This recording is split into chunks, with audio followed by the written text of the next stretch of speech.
Support for the Legislative Gazette comes from New York State United Teachers, working to support students, educators, and public schools as the center of their communities with the Public Schools Unite Us initiative, and United University Professions, representing 37,000 academic and professional employees at SUNY campuses and teaching hospitals across New York State. Frederick E. Cole, President, uupinfo.org.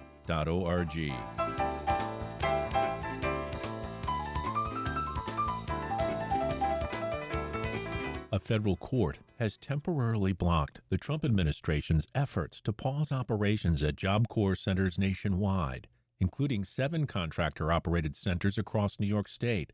Radio Catskills' Kimberly Izar has more. The U.S. District Court for New York Southern District temporarily blocked the Trump administration's effort to suspend Job Corps centers that would have included 7 centers across New York State, including the Delaware Valley Job Corps Center in Callicoon. Last week, the U.S. Labor Department announced it would pause operations at 99 Job Corps centers by the end of June as part of Trump's efforts to shrink the federal workforce. A U.S. district judge has since issued a temporary restraining order and preliminary injunction against any efforts to eliminate the Job Corps program without congressional authorization.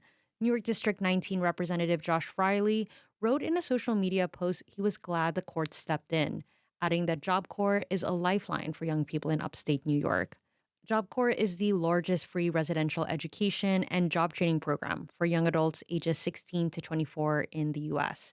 Here's Laura Quigley, Commissioner for Sullivan County Division of Community Services, at a county legislature meeting sharing how the cuts have already impacted Job Corps students and workers who thought the centers were closing. Students have already left. They've been leaving in small groups because they were told they needed to be out by the 12th.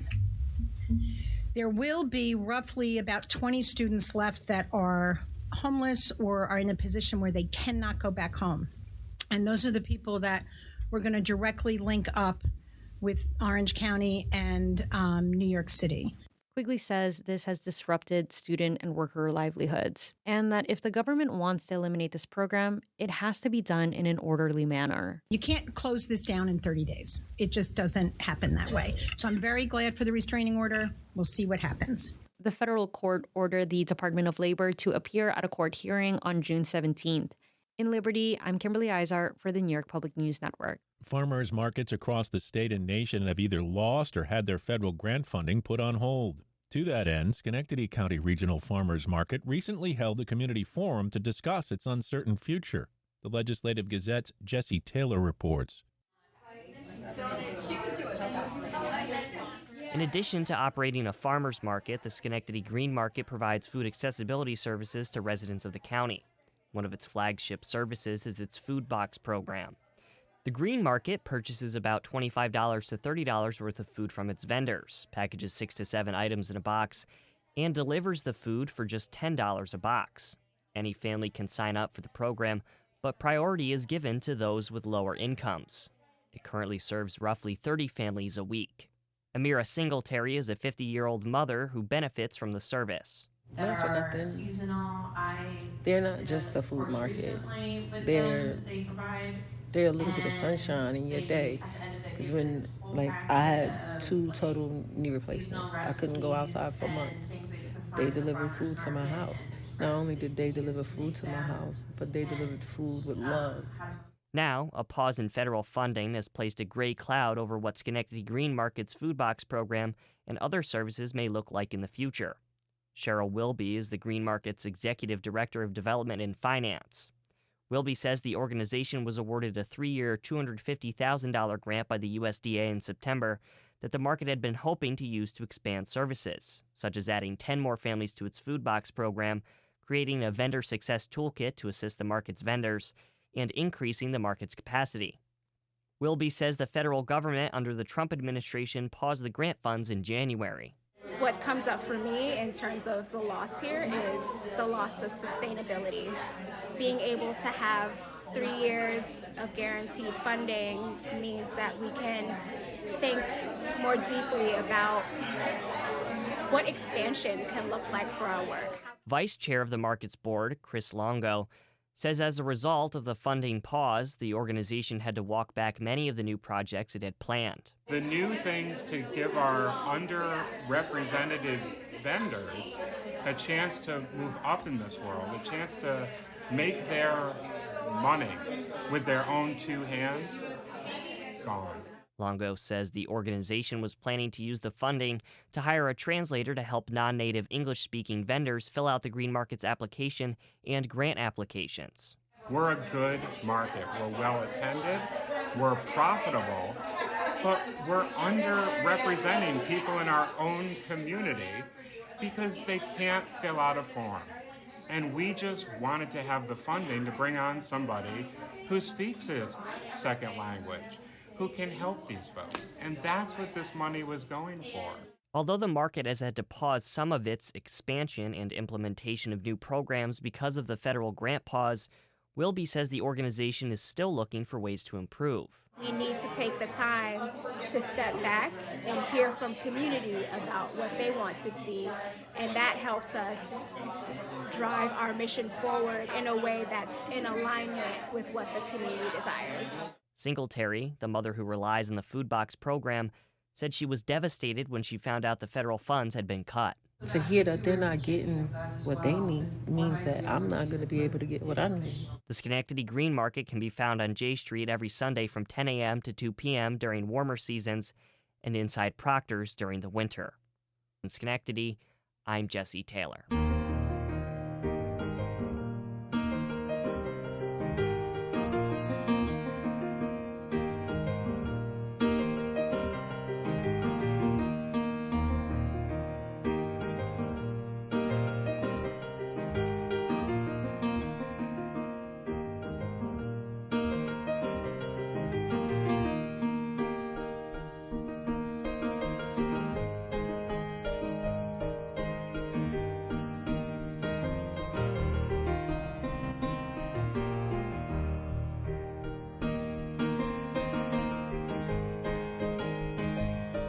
You are listening to the Legislative Gazette, a program about New York State government and politics. I'm David Gustina. This week I sat down with Corinne Carey, Senior Campaign Director for Compassion and Choices for New York and New Jersey. She's been working on educating lawmakers for 10 years with the hope of passing a medical aid in dying law in New York, and this year may just be the year it passes. The legislation models Oregon's first law ever in this country that was passed in 1994. And very simply, medical aid in dying allows a terminally ill person to request from their doctor a prescription for medication that they can take at a time of their choosing, so long as they can self-ingest that medication and die peacefully. The illness that someone has to be incurable and irreversible, not because if someone can't afford the treatment or if someone can't access it, literally incurable and irreversible, even if they had the means to cure it. Yeah, it's not 50% chance, not 60%, totally incurable. Absolutely. And the person has to be given a prognosis of 6 months or less. There needs to be an attending physician to whom the person makes an oral request and a written request, and then a consulting physician. Both of those physicians have to agree that the person has mental capacity, has a terminal illness, and has a 6-month prognosis. So it's like a first and second opinion.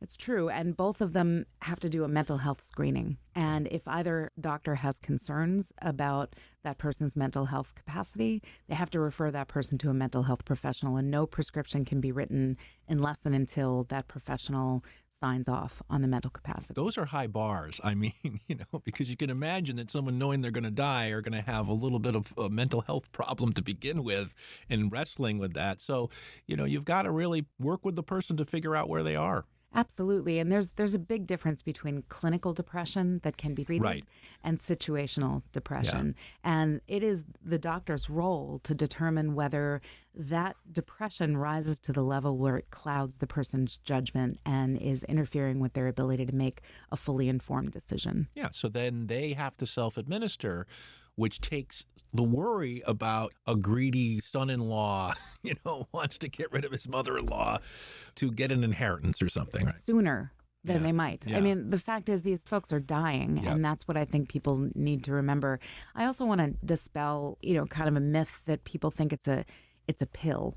It's not. It's a medication protocol, and that protocol is more of an assurance that the person is acting of their own free will, because they have to take preparatory medication 45 minutes to an hour before they take the final medication. And at any point in the process, the person can change their minds. I think that's a really important piece of this bill. Are they asked if they want to change their mind, or it's just up to them to say that? It's up to them. I mean, once the doctor goes through all of the steps of approving someone, then it's in the patient's hands. And anything else would pressure the patient to act on a timetable that may not be their own. And that's another important thing to understand, is that, look, when we send people home on hospice care, there's no continual monitoring of that. You know, we send them home with a pack of medication that they can take to relieve their suffering. And they're trusted, and their families are trusted to know how to administer that medication. It's important to trust dying people and their families to take care of one another. And that's a key part of this bill as well. Where's Governor Kathy Hochul on this? The governor has not made a public statement about this bill. She has repeatedly said that she will wait to see when the legislature delivers her the bill. And I've worked with the governor in the past. We worked on the women's equality agenda. Mm-hmm. Was that several decades ago? Feels like it's a while long time ago now. And I feel like her heart will be there. I think she understands the suffering that people have to endure at the end of life. And I think that she listens to trusted doctors who have experience in this area. And we certainly hope that she's listening to the voices of the many, many terminally ill people and their family members across the state who are calling on her to support and sign this bill. Corinne Carey, are you, when you make the arguments in New York, are you bringing in folks from the other states that have it to say, hey, it's working in our state? Somewhat. I mean, I find that us New Yorkers, we don't care. Well, there's a certain degree of exceptionalism here. Yeah. And I'm a little guilty of that myself. But what we do have in New York is we've had families whose loved ones have used medical aid in dying in other states. Yeah. And now we have a New Yorker whose loved one has used the law in every single state where medical aid in dying is legal. And they have come to the Capitol to testify. They've shared their stories with newspapers and with lawmakers. And it's tremendously effective for lawmakers to hear firsthand from a family member how this works. The other advantage we have is that the New York State Bar Association did a deep dive into medical aid in dying. They convened a task force, and they invited experts from across the country on both sides of this issue, opponents and supporters. And unanimously, that task force recommended that New York should pass the Medical Aid in Dying Act, and then the full House of Delegates of the Bar Association followed. That was a really important discussion to have both audiences in the room to work that out. Absolutely. The League of Women Voters did the same thing. They held forums across the state for over a year to determine what their position would be. So I can feel the tension in the air, right? You're just waiting. You're hoping beyond all hope that this comes through. If there's one single argument that's been the biggest block to this legislation, what is it? I think it is the feeling that the state shouldn't, maybe give up on improving hospice and palliative care. And New York ranks absolute last among all states in terms of appropriate access to hospice and palliative care. Oh, there's that exceptionalism right there. Yeah, and so, there are lawmakers who say, why don't we put all of our energy into improving hospice and palliative care?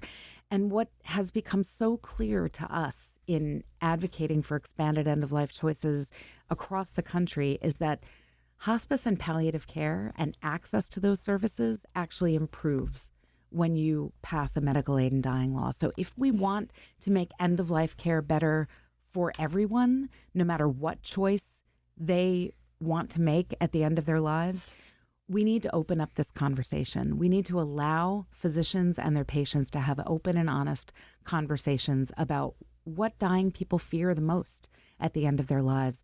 And doctors will refer people for hospice and palliative care. It's required under the bill. And doctors want to see those services work for people. And so if we want to improve that, let's pass this option. Let's open up the conversation and make sure that we're addressing everyone's needs at the end of life. Seems to me if we're an exceptional state, we want all options on the table. We certainly want to vet them. We want to make sure that they're safe and that they work. But we should be expanding and improving palliative care. We should be providing options for end of life. We should be doing all of it. Right, and we shouldn't be having to look over the border in New Jersey and Vermont and now Delaware, look to California and say they're doing it better than we are. Why would we want that? That's Corinne Carey, Senior Campaign Director for Compassion and Choices for New York and New Jersey.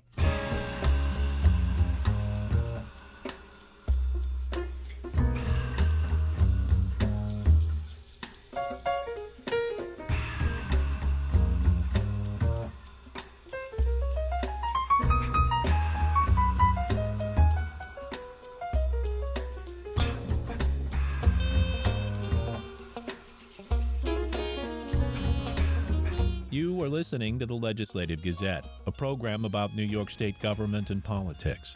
I'm David Gazfina.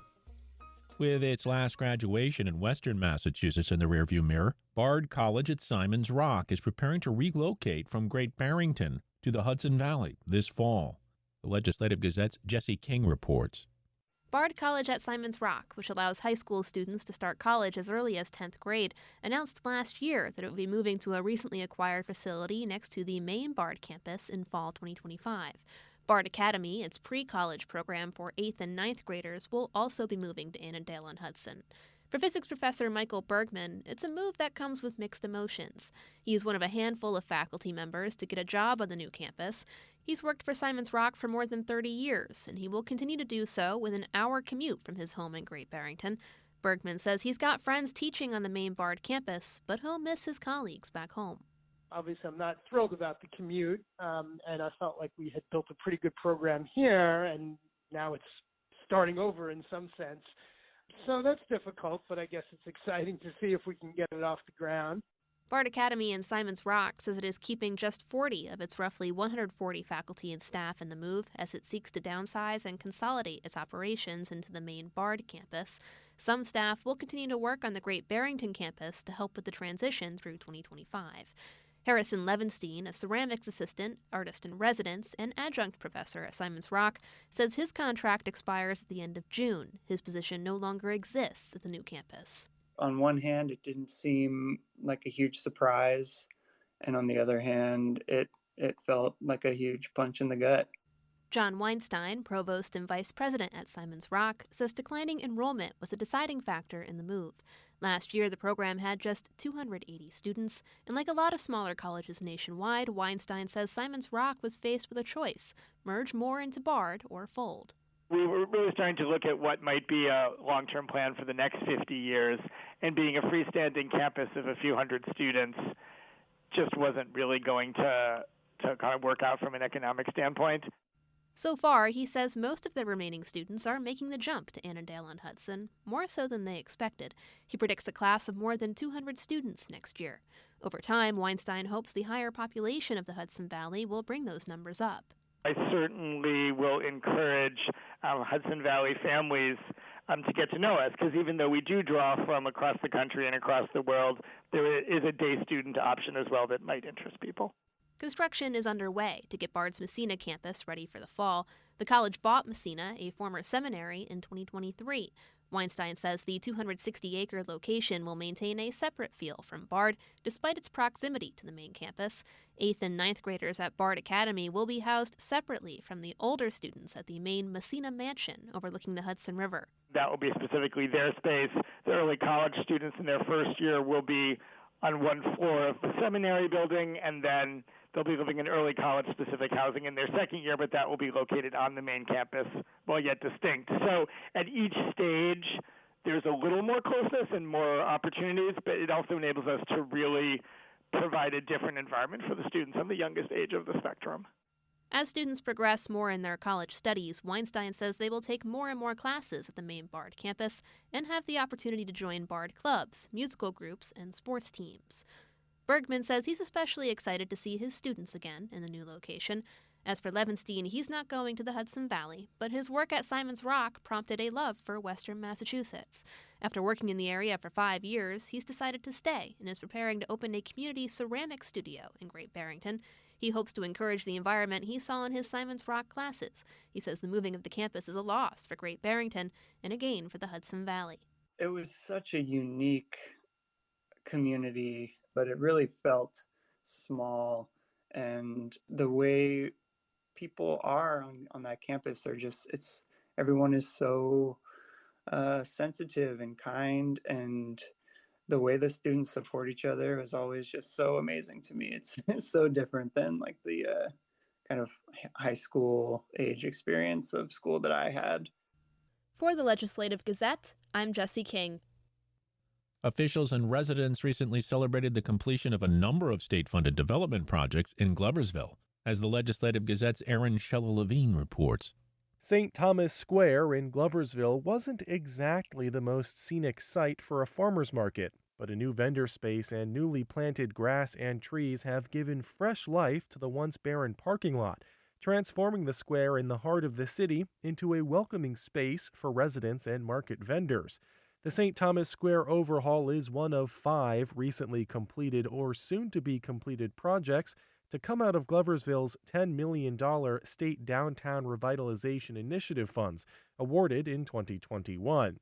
Gloversville Mayor Vincent DeSantis says the DRI initiatives have made a tangible difference throughout the Mohawk Valley City, with St. Thomas Square serving as a prime showcase. The farmers market is active for 4 hours a week in the summer on Saturday morning, but there was no activity around it. It was the DRI that gave us the incentive and gave us the wherewithal to be able to expand that project, including a new building, to an active space. DeSantis sees the completion of these projects as a part of his legacy. After more than 4 decades of public service in the city, he's not seeking re-election. The lifelong resident hopes this is the beginning of the next era for the Fulton County city, once the hub of the country's glove manufacturing. So we're celebrating here today not just the first physical manifestation in bricks and mortar of the downtown, but also the first manifestations of the city's rebirth. New York Secretary of State Walter Mosley was on hand to help unveil the finished projects. Gloverville, you can clearly see that you have the right civic leader and civic leaders and your council members, and the enthusiasm of the community members, which is really reflective in this room. And that's evident by the remarkable speed by which you completed these 4 projects, as well as the quality of these projects you have chosen. You have set the bar high, and I don't say that often. Not to say that the other DRI recipients haven't, but this has taken it to a new level. In addition to the $1.1 million put toward the renovation of St. Thomas Square, the city says an initial $1.2 million in DRI funds has turned into $22 million in private investments in the form of the soon-to-be-completed Glove City Apartments. The 75 mixed-income units across the street from City Hall are expected to go on the market in September. In addition, DRI funding also allowed the city to complete a $346,000 renovation of the Shine Memorial Hall, as well as a nearly $500,000 expansion of the city's Trail Station Park.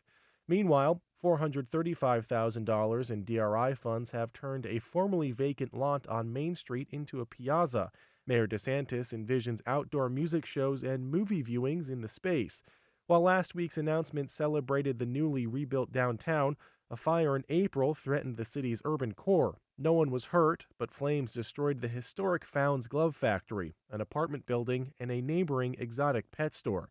Now, the cleanup from that fire may even help spur development, allowing for new construction at the Founds site instead of a more involved restoration, DeSantis says. After the fire, we are hoping to get grant funding to clean up the area and to make it available for new construction. New construction is a much lighter lift than restoring a historic building.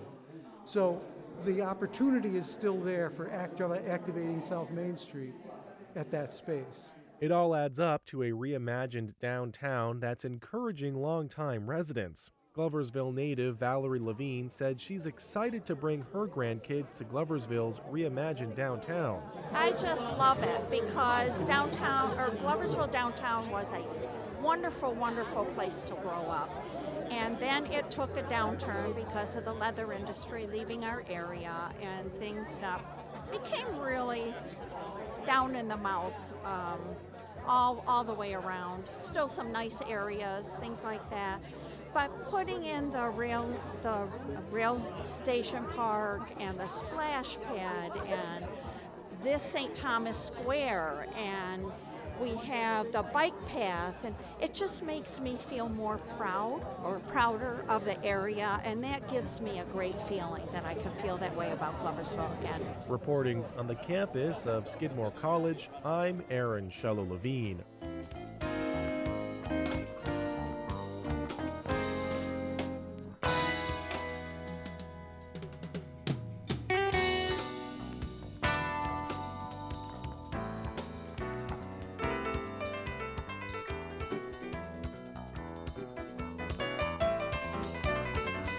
And that about does it for this week's show. The Legislative Gazette is a production of WAMC Northeast Public Radio. We had help from the New York Public News Network. You can listen anytime at WAMCpodcast.org or anywhere you get your podcast. Look for program number 2523. And join us again next week at this same time for more news on New York State government and politics. For the Legislative Gazette, I'm David Gustina.